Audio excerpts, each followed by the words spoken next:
Hello, and welcome back to Studio 21. I'm your host, Zane.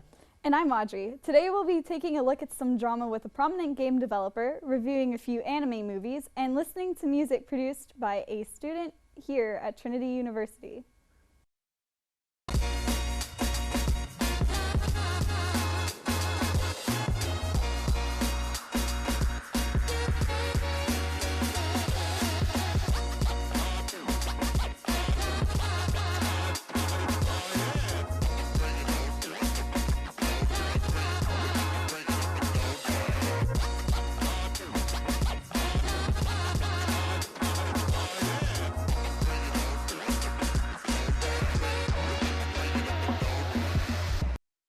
Hello everyone, welcome to another Gossip Guru. I'm Audrey. And I'm Zane. Today we have a bit of gamer gossip. Genshin Impact is a widely popular open-world gacha game playable on multiple platforms. Being a gacha game, players can pull for characters using an in-game currency called wishes. These are bought with another virtual currency called Primogems, which can be collected by playing the game or buying them with actual money. The real drama began when one of Hoyoverse's other games, which is very similar to Genshin Impact, was released in 2023. That game, Honkai Star Rail, has a very similar player base to Genshin Impact and won 6 Game of the Year awards in the same year it was released. The developers of Honkai Star Rail wanted to reward the players for voting for the game, so they gave players one of the best characters in the game. It's essentially a reward for brand loyalty. Genshin Impact has given out characters of a similar quality, which upset fans. That was more of a joke, though, and wasn't real enough to be drama. The real anger came when Genshin revealed the rewards they would give out for Genshin's annual Lantern Rite event, which celebrates the Lunar New Year. This is extremely important to the company because the event honors Chinese culture and Hoyoverse is based in China. The developers only gave 3 wishes for the 3 years that the game has been out. For context, it takes 100 wishes to guarantee a player will receive a character, and most players only pull for characters with 10 wishes at a time. Usually Genshin gives out 10 wishes for the event, but not this year. Yeah, a lot of fans felt insulted because Honkai Star Rail's rewards were so much better than anything Genshin Impact had ever given them, even when Genshin won similar awards. The whole situation especially upset Chinese players because the Lantern Rite event mirrors their Lunar New Year, and they felt it undermined the real-life festival it represents. On Genshin's Chinese TikTok, they lost 2.1 million followers in a single day. The same followers also began unfollowing brands that Genshin partners with, fully intending to induce change by hurting Genshin's wallet. Wow, the fans are definitely upset, although I think Genshin has apologized and increased the rewards. They actually haven't, although some gaming outlets have misreported that they did, but that's all the gossip for today. I'm Audrey. And I'm Zane. Thanks for tuning in. Now please enjoy this week's music video, You're Beautiful, by Wally Bartfay and Stephen Wrench.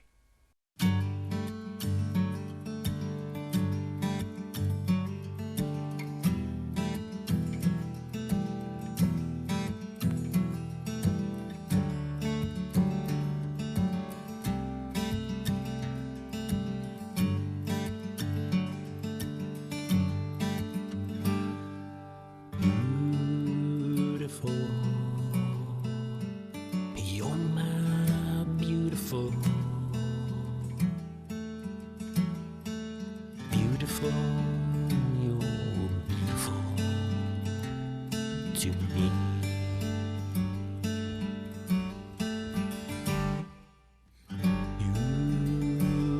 Beautiful, you're my beautiful. Beautiful, you're beautiful to me.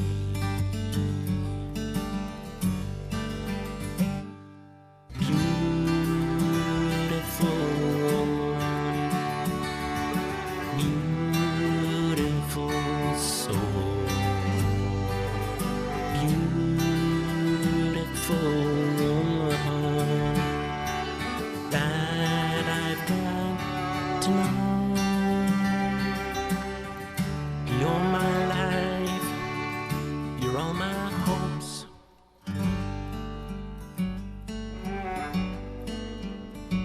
You're the reason I live and told.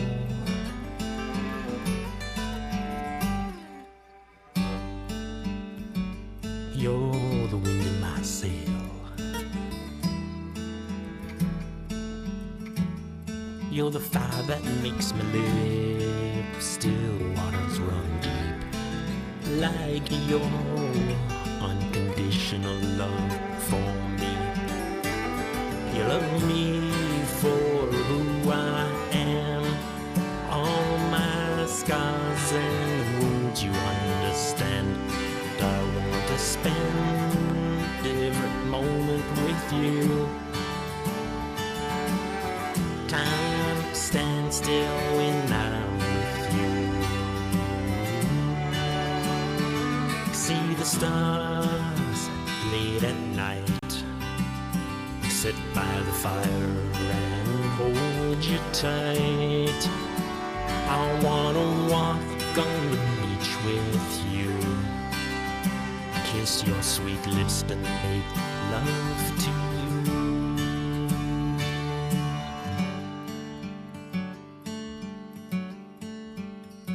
Beautiful. You're my beautiful. You're beautiful to me.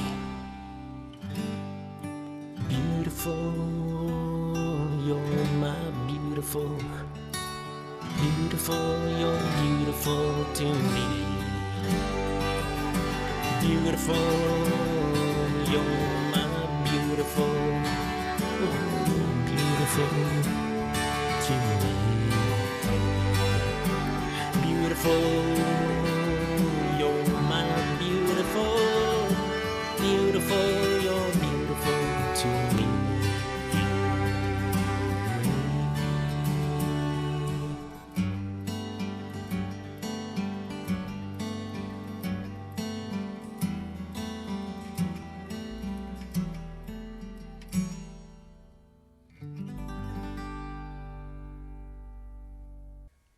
Hello everyone, and welcome to this week's episode of Release Date. I'm Zane. And I'm Audrey.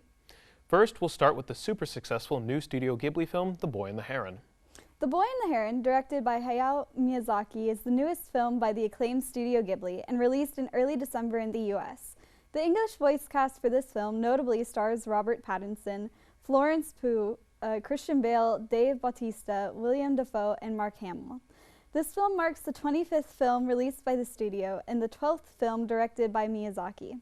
The film follows a boy named Mahito who, after losing his mother in a firebombing during World War II, moves out to the country with his aunt, whose father will soon be marrying. While there, Mahito is accosted by a talking gray heron that takes him on an adventure through another world. Now, I'm a very big fan of Studio Ghibli and Hayao Miyazaki's films. I've seen every film that both have made and could not have been more excited for this film's release. I was, however, very disappointed by it. I don't think this movie's bad, but it certainly isn't good. This is a movie that does a lot of stuff incredibly well, but also does some things very poorly too. Right off the bat, Miyazaki and the studio's now famous standard of quality for animation has not changed, with this movie being just as beautiful as Miyazaki's best. The animation is detailed and fluid with such complex motion and environments, it's hard to not forget all the things I don't like and just get wrapped up in the look of the film. The soundtrack is also incredible. Joe Hisaishi, who's been the composer for Miyazaki's films as well as numerous other films for the studio, was on his A game in this film, creating a soundtrack that is emotionally evocative, sweeping and grand when it needs to be, but also subtle and understated when that's necessary too. The score is certainly one of his best, and it's a shame it's attached to such a messy movie. That's my super smooth segue into the things I don't like in this film. To begin with, this film feels very narratively disjointed to me. The film is very clearly divided into 3 acts, none of which smoothly move into the next one. There's always an event that feels like it's screaming at you that there's about to be a new act to prepare you for the weird tone shifts and new batch of themes that won't get explored. Tone and theme are a huge problem in this film. Each act feels like it belongs in a different movie, with the first act being a more quiet and somber one, grappling with loss and tragedy. The second one being a fantastical adventure dealing with life, responsibility, and trust, I guess. The third act is a weird family drama that has gotten so thematically muddled, I don't even know what it's about anymore. Miyazaki, who throughout his career has been able to create these elaborate, intricate, lived-in worlds in such little time and with seemingly so little effort, misses the mark here. Things happen and ideas are introduced seemingly only with the intention of making the next cool-looking sequence happen, with no regard for the film at large. It feels to me like a bunch of scenes were written in isolation and stitched together here. All in all, I was very let down by this film, but if you want, you can still check it out in theaters. Next up, another anime film that recently had a brief theatrical rerun, Cowboy Bebop the movie. Cowboy Bebop the movie, originally released in 2001, 2 years after the original series finished airing. The movie takes place between the 4th and 5th to last episodes of the show. The film follows the Bebop crew, Spike, Jet, Faye, and Ed, who are on a hunt for a bioterrorist named Vincent. The crew is in a race against time to discover Vincent's past and his plan in order to save the world, but more importantly, collect on his bounty so they can afford better food, as they are perpetually broke. I hadn't seen this film in a while, and I thoroughly enjoyed rewatching it. Upon first watching the film, though, chronologically, it certainly isn't the last thing to happen in the series. As the last released thing, I was expecting a sort of spiritual conclusion to the series. This movie is not that. Putting those expectations out of mind this time made the film a much more enjoyable experience for what it is, that being essentially a really long episode of the show, for better and worse. Most episodes of the show tend to focus on the characters in a sort of ranked importance. For this film, it feels like it goes Spike, Faye, Ed, then Jet in order of importance to the story. I don't mind this for the episodic format of the show, as there's a bigger time constraint and everyone gets a fair amount of episodes to shine, but with an inflated runtime, it would have been nice for the whole team to get attention outside of the last 10 minutes. Vincent is a serviceable villain in this film. I've never thought Cowboy Bebop had particularly great villains as a whole, and though Vincent is on the higher end of the scale, that's not saying much. But this film is very well animated with some truly incredible action sequences. The incredibly lovable characters from the show are just as good, if not better here. The plot itself is engaging, incredibly well paced, fun, and memorable. I know I've been a bit harsh to this film, and it does feel like a mid-tier episode of the show, but the show is really great, and middle of the pack for it is still very good. Check it out, that is if you can find it, and check out the next screening from this series that starts this week, Paprika, directed by Satoshi Kon. That's all we have for release date. I'm Zane. And I'm Audrey. Thanks for watching, and please enjoy the Spurs.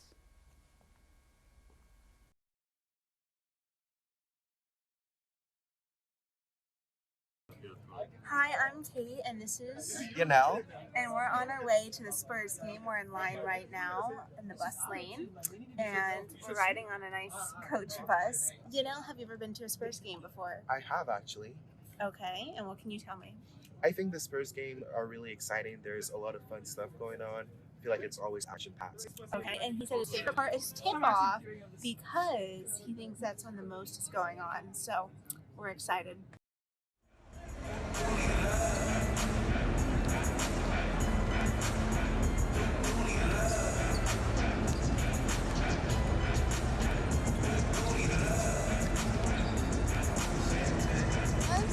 I'm Danny. I'm Clay. And how do you know each other? We're actually roommates. Interesting, because I see you're wearing different color jerseys there. What's the story behind that? So I'm from San Antonio. Okay. So I want his team to lose. And you're not winning.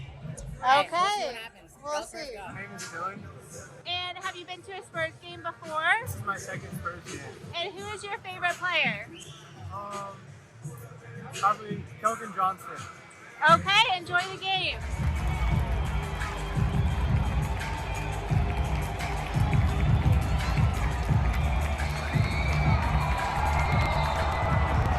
This is Took. And Took, why is this a special day for you? It's my first NBA game ever, and I'm really interested to be here. And I must say that the atmosphere, everything is so much fun, and it's much better from watching NBA game from TV. And I really, I don't know what to say. He like, appreciates it's a it. really great time. And what is your favorite NBA team?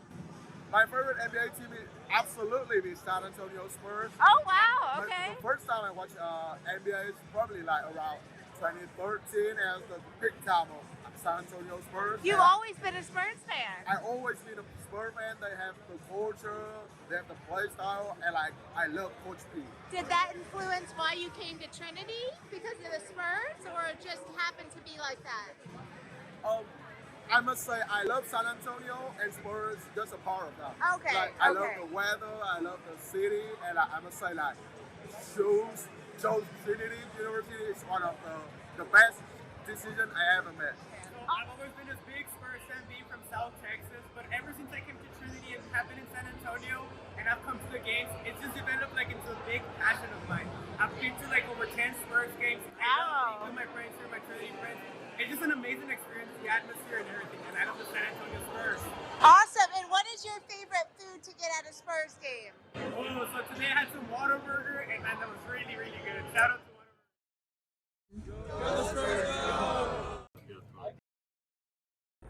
Hey everybody, we're here on a very beautiful day at Brackenridge Park. I'm here with a very special guest, my dad, Adam Salazar. Can you tell us a little bit about how you got into music and playing the guitar? Yeah, I started playing alto sax in 6th grade and stayed in band all the way through middle school, through high school, marching band. And as other musicians do, we just pick up other instruments and start playing things that we like. And I ended up playing guitar for a number of years. I've played in a couple of bands and just enjoy playing. Very cool. And can you also tell us the songs that you'll be playing for us today? The first song I'm going to play is going to be by Jack Ingram. It's called Biloxi. Just a song that kind of, I really like the melody a lot, and I enjoy playing it. Okay, well, take it away.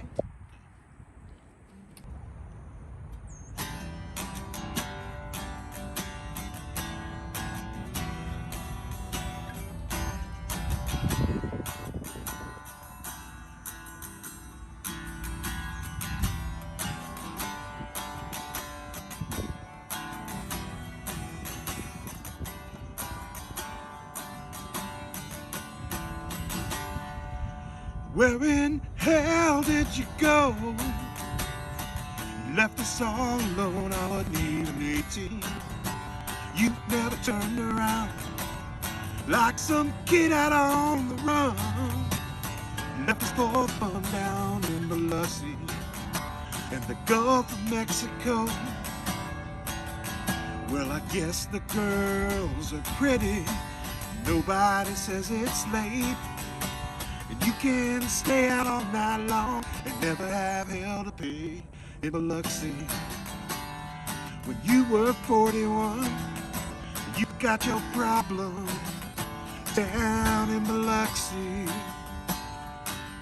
Well, you only came around, take a rest and come down from Biloxi. But you were not the same, pretending that you cared, pretending you were there and not in Biloxi and the Gulf of Mexico. Well, I guess the girls are pretty. Nobody says it's late. And you can stay out all night long and never have hell to pay in Biloxi. When you were 41, you forgot your problem down in Biloxi.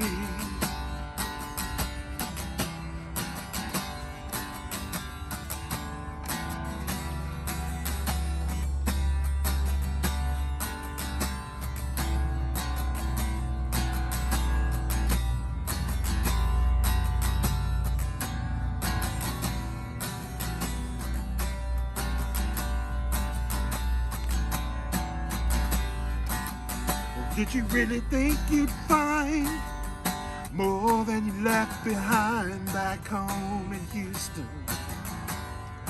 We all felt the loss. Well, I don't mean to bring you down, but I wonder what you found there in Biloxi. Tell me, was it worth the cost? Well, I hope the girls were pretty and nobody said it was late.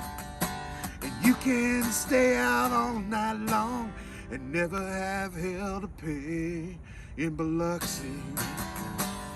When you were 41 and you forgot your problem down in Biloxi.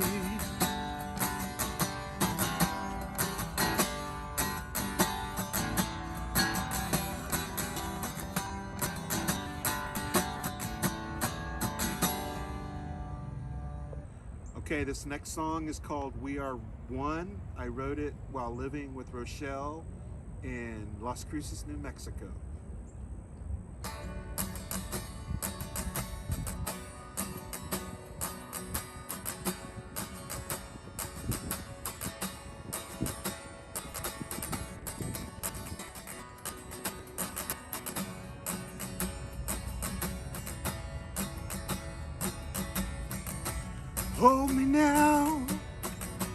Put your ego to the side. Oh, show me love. There's nothing your eyes can hide from me. Cry with me, laugh with me always.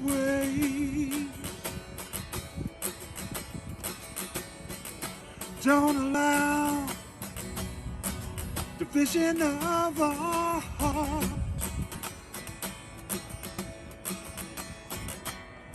Remember those times drinking that precious wine. Remember we are one. We're one.